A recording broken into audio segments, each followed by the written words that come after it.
Hi, it's me again with Corel Draw Tips and Tricks, and not even the person I did this file for yesterday was asking me, or another person was asking me, how I made this non-engravable line.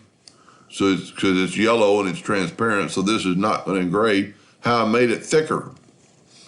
It's a pretty good question. It's an easy fix.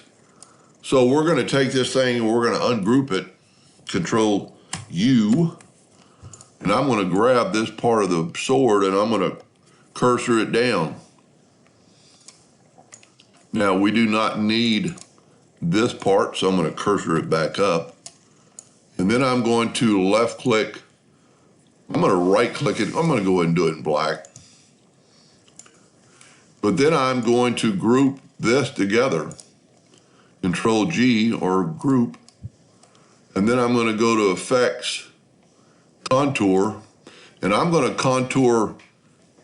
You can contour to the inside or the outside, but we've got this strip here, so we really need the inside.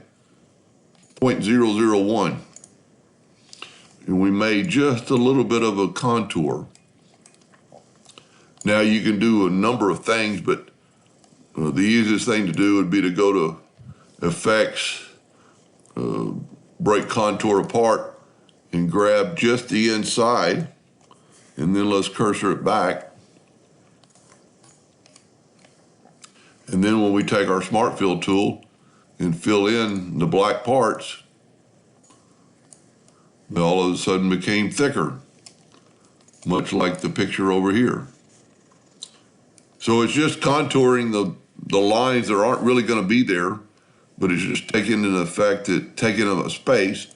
So when you run the yellow box trick, turn it yellow, and then go to Object and Order, put it in the back of the page. That's what's going to engrave. Only the black. The yellow is not going to be seen.